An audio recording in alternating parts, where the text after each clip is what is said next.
أعوذ بالله من الشيطان الرجيم. بسم الله الرحمن الرحيم.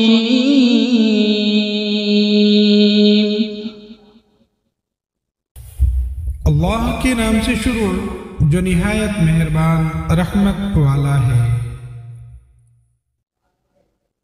الرحمن علم القرآن. رحمان نے اپنے محبوب کو قرآن سکھایا۔ تفسیر میں ہے کہ حضور صلی اللہ تعالی علیہ وآلہ وسلم کے پاس قرآن پاک بظاہر حضرت جبرائیل علیہ السلام کے ذریعے آیا، لیکن در حقیقت اللہ تعالی نے اپنے محبوب صلی اللہ تعالی علیہ وآلہ وسلم کو سارا قرآن سکھایا ہے۔ خلق الإنسان علمه البيان.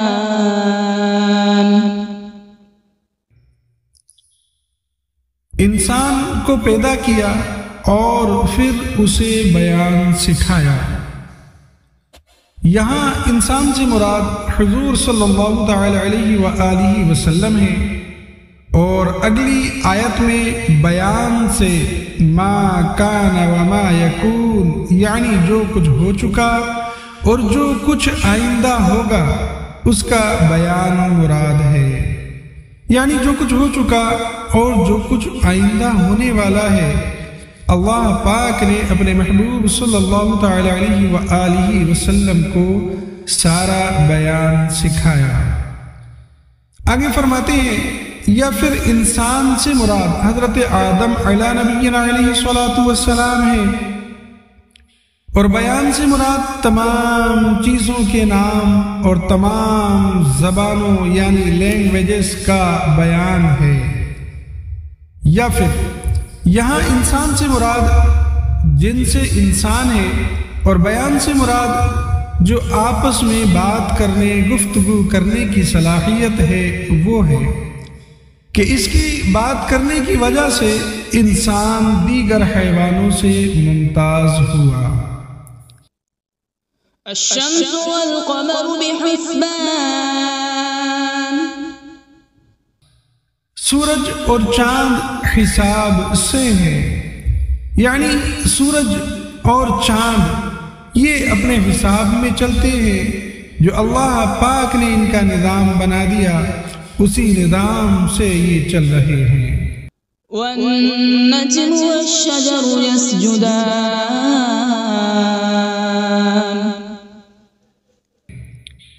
اور بغیر تنے والی نباتات اور درخت سجدہ کرتے ہیں۔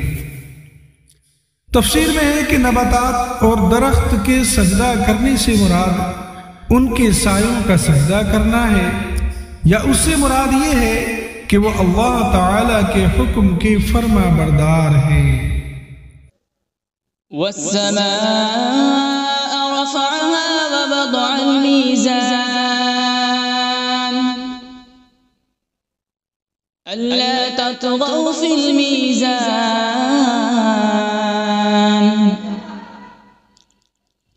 وأقيموا الوزن بالقسط ولا تخسروا الميزان.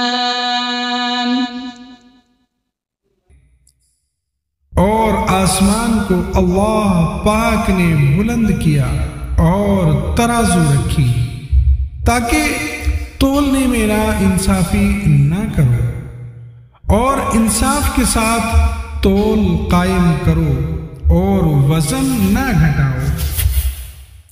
اس کی تفسیر میں آتا ہے کہ ناپ تول کے معاملات میں عدل اور انصاف اور برابری کی تعلیم اسلام کی شاندار تعلیمات میں سے ہے۔ اس کی اہمیت کا اندازہ اس سے لگایا جا سکتا ہے کہ ناپ تول میں نا انصافی سے معاشرے میں جھگڑے فسادات برپا ہوں گے، باہمی بغض اور عناد بھی پیدا ہوگا، اور یہ چیزیں معاشرتی امن کو تباہ و برباد کر دیتی ہیں۔ اور فرمایا کہ اللہ پاک نے ترازو رکھی تاکہ میزان عمل اس کو دیکھ کر یاد آتا رہے۔ وَالْأَرْضَ وَضَعَهَا لِلْأَنَامِ فِيهَا فَاكِهَةٌ وَالنَّخْلُ ذَاتُ الْأَكْمَامِ۔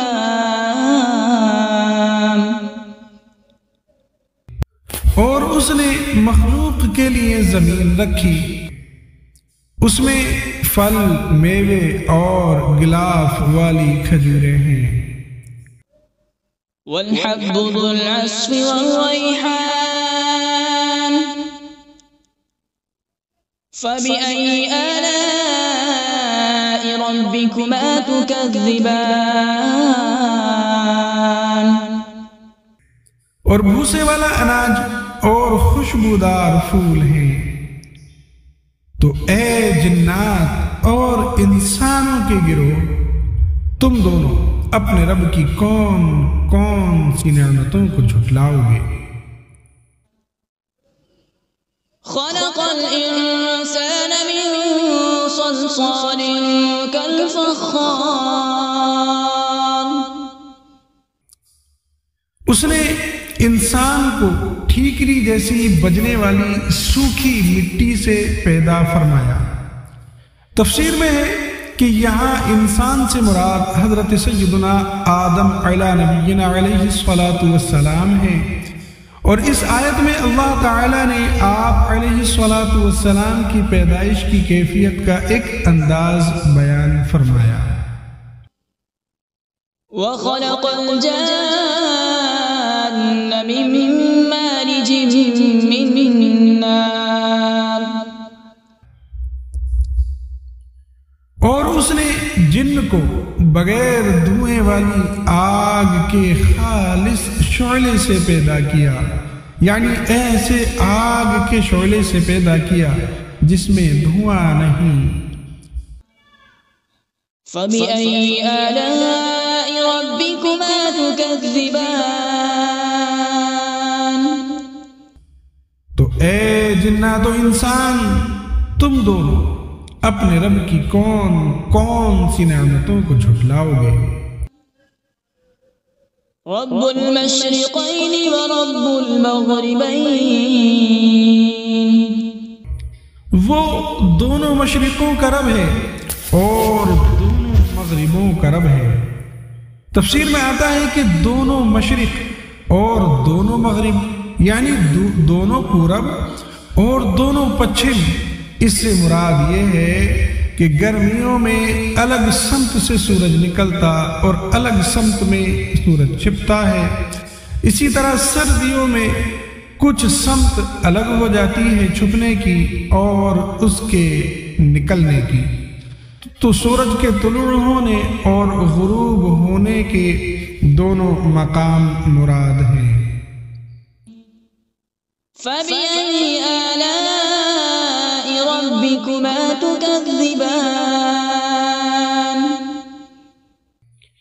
تو تم دونوں اپنے رب کی کون کون سی نعمتوں کو جھٹلاؤ گے؟ مَرَجَ الْبَحْرَيْنِ يَلْتَقِيَانِ۔ اس نے دو سمندر بہائے کہ دونوں ملے ہوئے لگتے ہیں۔ تفسیر میں ہے کہ ان سے مراد میٹھے اور کھاری دو سمندر ہیں جنہیں ایسے بہایا گیا ہے کہ دیکھنے میں ان کی سطح آپس میں ملی ہوئی لگتی ہے، یعنی بالکل ایک جیسی لگتی ہے، کیونکہ ان کے درمیان ان کے بیچ میں فاصلہ کرنے کے لیے کوئی بھی ظاہری طور پر چیز نظر نہیں آتی۔ بَيْنَهُمَا بَرْزَخٌ لَا يَبْغِيَانِ۔ ان کے درمیان ایک آڑ ہے کہ وہ ایک دوسرے کی طرف بڑھ نہیں سکتے۔ تفسیر میں ہے کہ اللہ تعالیٰ کی قدرت سے ان کے درمیان ایک آڑ ہے جس کی وجہ سے وہ ایک دوسرے کی طرف بڑھ نہیں سکتے، بلکہ ہر ایک اپنی حد پر رہتا ہے اور دونوں میں سے کسی کا بھی ذائقہ مزہ تبدیل نہیں ہوتا۔ فبأي آلاء ربكما تكذبان؟ تو تم دونوں اپنے رب کی کون کون سی نعمتوں کو جھٹلاؤ گے؟ يخرج منهما اللؤلؤ والمرجان فبأي آلاء ربكما تكذبان؟ ان سمندروں سے موتی اور مرجان نکلتا ہے۔ تو اے جنات و انسان، تم دونوں اپنے رب کی کون کون سی نعمتوں کو جھٹلاؤ گے؟ وَلَهُ الْجَوَارِ الْمُنشَآتُ فِي الْبَحْرِ كَالْأَعْلَامِ، اور دریا میں پہاڑوں جیسی اٹھتی ہوئی کشتیاں یہ اسی کی ہیں۔ تفسیر میں ہے کہ اس سے مراد یہ ہے کہ جن چیزوں سے وہ کشتیاں بنائی گئی وہ بھی اللہ تبارک و تعالی نے پیدا کی، اور ان چیزوں کو آپس میں جوڑنے، کشتی بنانے اور کاریگری کرنے کی عقل بھی اللہ تبارک و تعالی نے ہی پیدا کی، اور دریاؤں میں ان کشتیوں کا چلنا اور تیرنا یہ سب اللہ پاک کی قدرت سے ہے۔ فَبِأَيِّ آلَاءِ رَبِّكُمَا تُكَذِّبَانِ؟ تو تم دونوں اپنے رب کی کون کون سی نعمتوں کو جھٹلاؤ گے؟ كل من عليها فان ويبقى وجه ربك ذو الجلال والإكرام فبأي آلاء ربكما تكذبان؟ زمین پر جتنی مخلوق ہے یہ سب فنا ہونے والی ہے، اور تمہارے رب کی عظمت اور بزرگی والی ذات یہ باقی رہے گی۔ تو اے جنات اور انسان، تم دونوں اپنے رب کی کون کون سی نعمتوں کو جھٹلاؤ گے؟ يسأله من في السماوات والأرض كل يوم هو في شأن فبأي آلاء ربكما تكذبان؟ آسمانوں اور زمین میں جتنے ہیں سب اسی کے سوالی ہیں، اور وہ ہر دن کسی کام میں ہے۔ تفسیر میں کہ اس آیت کا معنی یہ ہے کہ اللہ تعالی ہر وقت اپنی قدرت کے آثار ظاہر فرماتا ہے، کسی کو روزی دیتا ہے، کسی کو مارتا ہے اور کسی کو زندہ کرتا ہے، کسی کو عزت دیتا ہے اور کسی کو ذلت میں مبتلا کر دیتا ہے، کسی کو مالدار کرتا ہے اور کسی کو محتاج، کسی کے گناہ بخشتا ہے اور کسی کی تکلیف دور کرتا ہے۔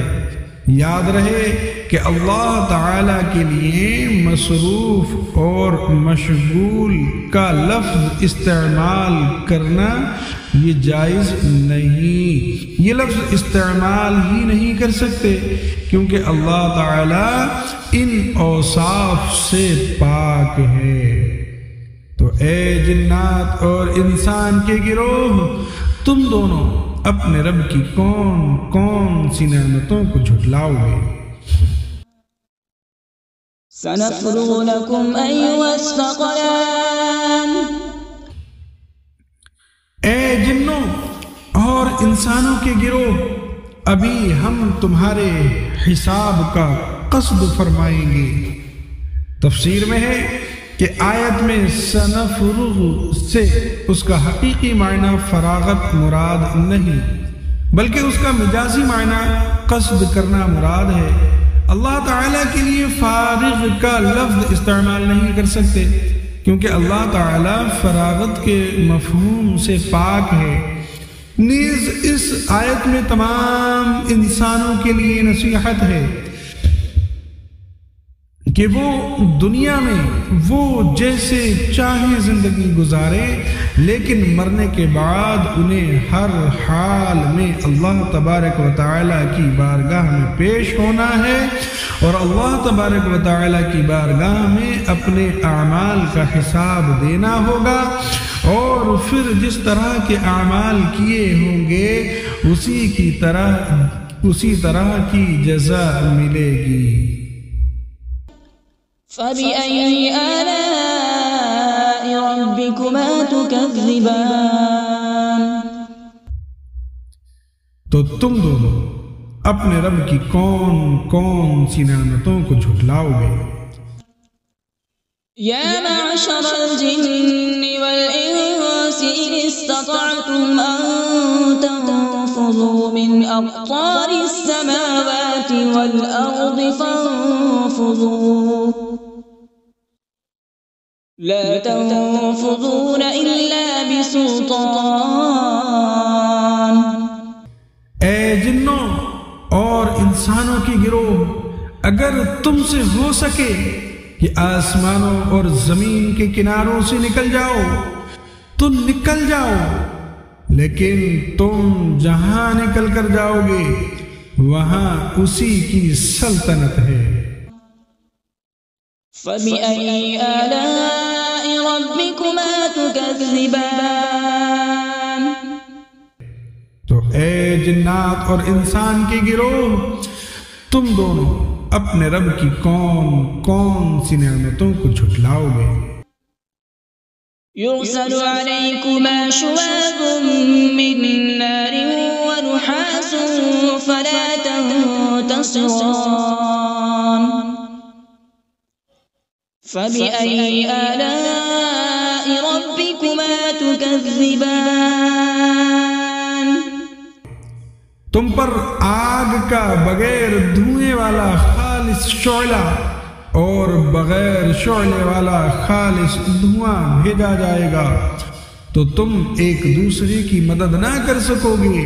تو اے جنات اور انسان کے گروہ، تم دونوں اپنے رب کی کون کون سی نعمتوں کو جھٹلاؤ گے؟ فَإِذَا انشَقَّتِ السَّمَاءُ فَكَانَتْ وَرْدَةً كَالدِّهَانِ۔ فَبِأَيِّ آلَاءِ رَبِّكُمَا تُكَذِّبَانِ؟ پھر جب آسمان پھٹ جائے گا تو گلاب کے پھول جیسا سرخ ہو جائے گا جیسے سرخ چمڑا۔ تو اے جنات و انسان، تم دونوں اپنے رب کی کون کون سی نعمتوں کو جھٹلاؤ گے؟ فَيَوْمَئِذٍ لَا يُسْأَلُ عَن ذَنبِهِ إِنسٌ وَلَا جَانٌّ۔ تو اس دن کسی آدمی اور جن سے اس کے گناہ کے متعلق نہیں پوچھا جائے گا۔ اس کی تفسیر میں ہے کہ قیامت میں جنوں اور انسانوں سے سوال ہوں گے۔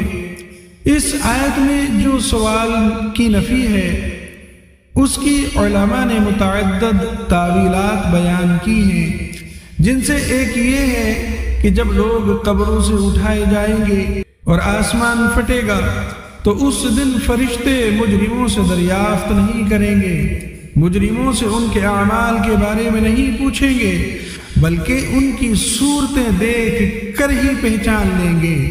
ان سے سوال دوسرے وقت میں ہوگا جبکہ لوگ حساب کے مقام پر جمع ہو جائیں گے۔ فَبِأَيِّ آلَاءِ رَبِّكُمَا تُكَذِّبَانِ؟ تو اے جنات و انسان، تم دونوں اپنے رب کی کون کون سی نعمتوں کو جھٹلاؤ گے؟ يُعْرَفُ الْمُجْرِمُونَ بِسِيمَاهُمْ فَيُؤْخَذُ بِالنَّوَاصِي وَالْأَقْدَامِ فَبِأَيِّ آلَاءِ رَبِّكُمَا تُكَذِّبَانِ؟ مجرم اپنے چہروں سے پہچانے جائیں گے تو انہیں پیشانی اور پاؤں سے پکڑا جائے گا، تو تم دونوں اپنے رب کی کون کون سی نعمتوں کو جھٹلاؤ گے؟ هذه جهنم التي يكذب بها المجرمون يطوفون بينها وبين حميم آن فبأي آلاء ربكما تكذبان۔ یہ وہ جہنم ہے جسے مجرم جھٹلاتے تھے۔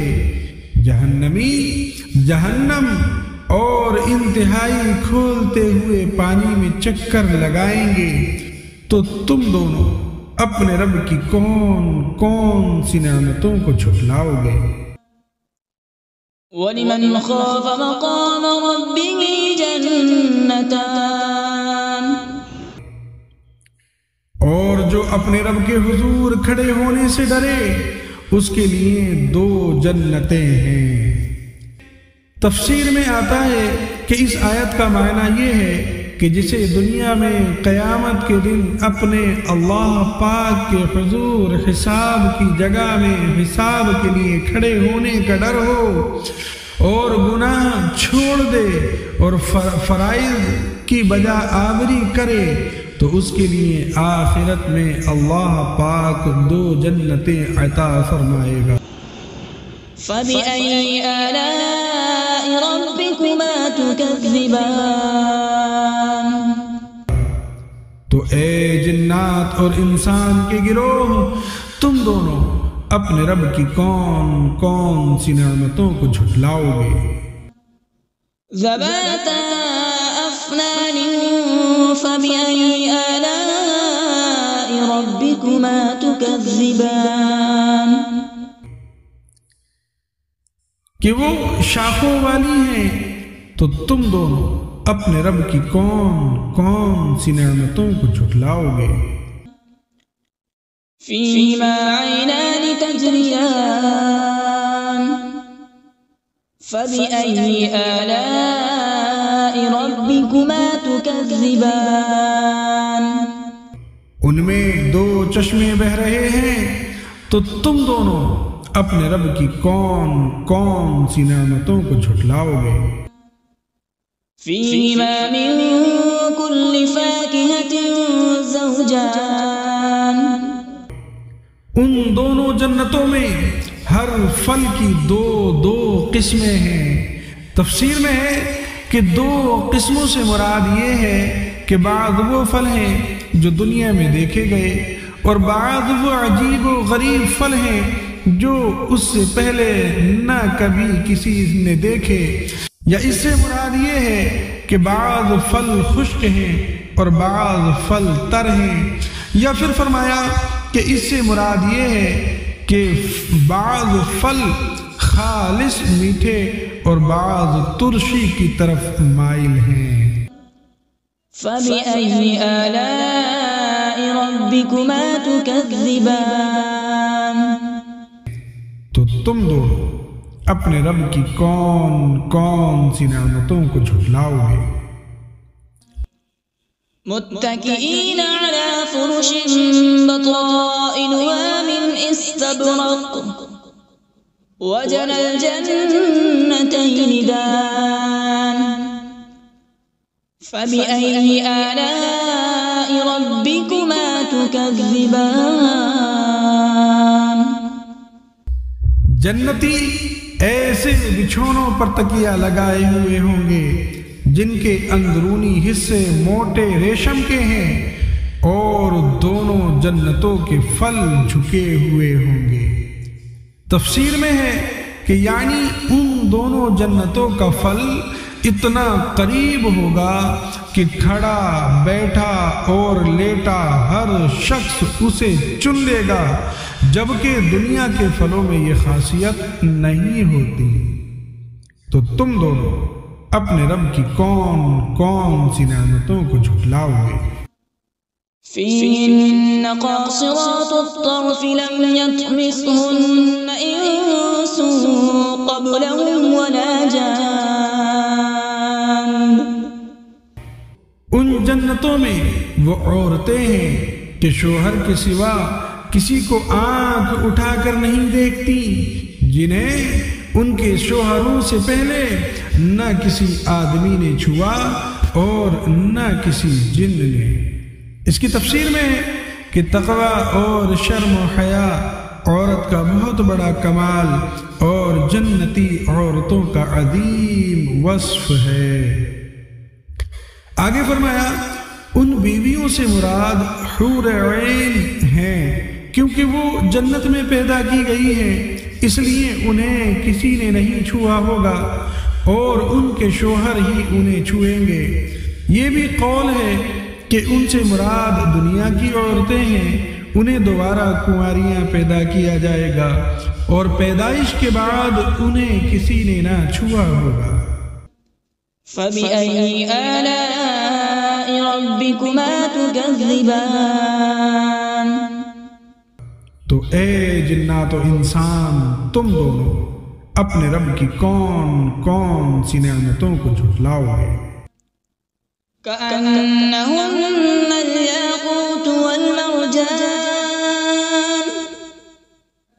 فبأي آلاء ربكما تكذبان.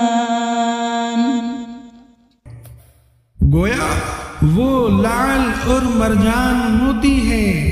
تو اے جنات و انسانوں کے گروہ، تم دونوں اپنے رب کی کون کون سی نعمتوں کو جھٹلاؤ گے؟ هل جزاء الإحسان إلا الإحسان. فبأي آلاء ربكما تكذبان. نیکی کا بدلہ نیکی ہے. تو اے جنات و انسان، تم دونوں اپنے رب کی کون کون سی نعمتوں کو جھٹلاؤ گے؟ ومن دونهما جنتان. اور ان کے علاوہ دو جنتیں اور ہیں. تفسیر میں ہے یعنی جن دو جنتوں کا ذکر اوپر گزرا ان کے علاوہ دو جنتیں اور بھی ہیں، مگر یہ دونوں ان پہلی جنتوں سے مرتبے اور مقام اور فضیلت میں کم ہیں. فبأي آلاء ربكما تكذبان. تو اے جنات و انسان، تم دونوں اپنے رب کی کون کون سی نعمتوں کو جھٹلاؤ گے؟ مدہامتان.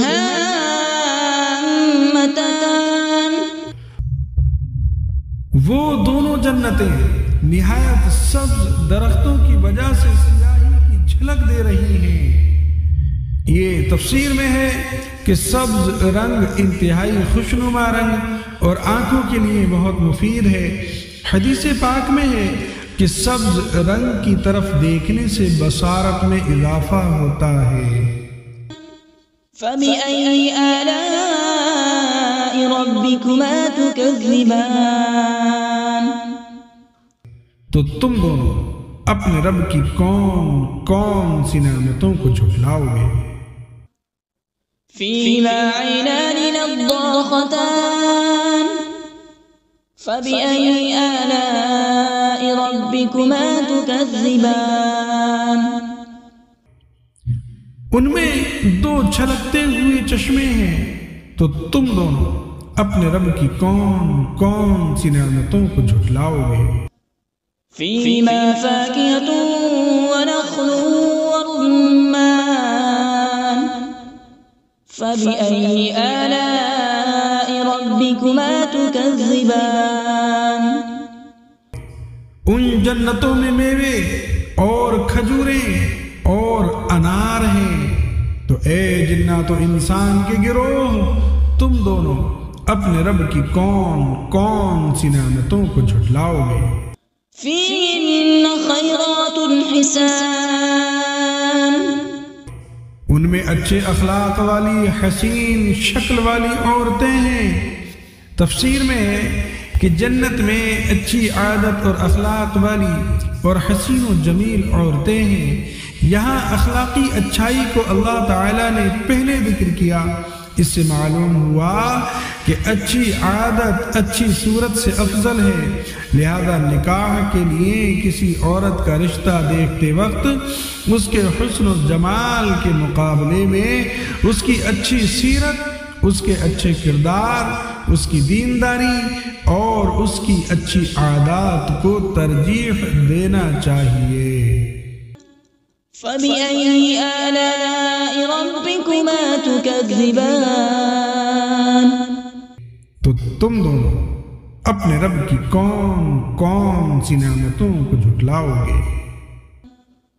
حور مقصورات فی الخیام، فَبِأَيِّ آلَاءِ رَبِّكُمَا تُكَذِّبَانِ۔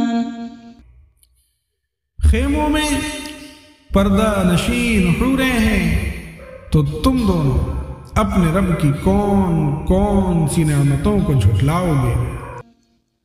لم يطمثهن انس قبلهم ولا جان،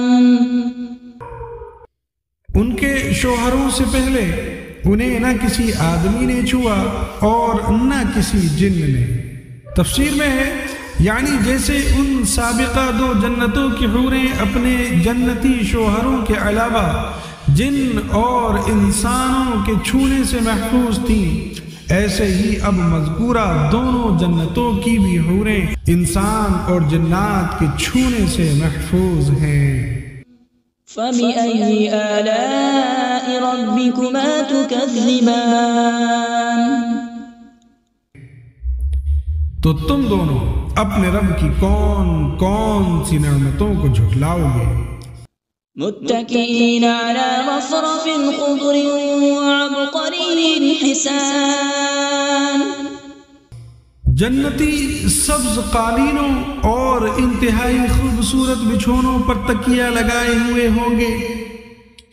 تفسیر میں آتا ہے کہ اللہ تعالیٰ کے حضور کھڑے ہونے سے ڈرنے والوں کو جو دو جنتیں عطا ہوں گی، ان کے جنتی بچھونوں کا ظاہری حال بیان نہیں کیا گیا، کیونکہ ان کے بچھونوں کی شان بہت بلند ہے اور ان کا ظاہری حال عقل اور فہم کے ادراک سے باہر ہے، یعنی یہ سمجھ سے باہر ہے، جبکہ دوسری دو جنتوں میں اہل جنت کو عطا ہونے والے بچھونوں کا ظاہری حال یہاں بیان کر دیا گیا۔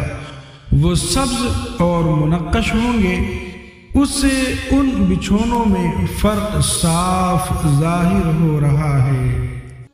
فَبِأَيِّ آلَاءِ رَبِّكُمَا تُكَذِّبَانِ، تو تم دونوں اپنے رب کی کون کون سی نعمتوں کو جھٹلاؤ گے؟ تبارک اسم ربک ذی الجلال والإکرام، تمہارے رب کا نام بڑی برکت والا ہے جو عظمت اور بزرگی والا ہے۔ ان الفاظ یا ذی الجلال والاکرام کو اپنی عادت میں شامل کرنا چاہیے کہ اس سے دعا جلد قبول ہوتی ہے۔ صلو علی الحبیب صلی اللہ تعالی علی محمد صلی اللہ تعالی علیہ وآلہ وسلم۔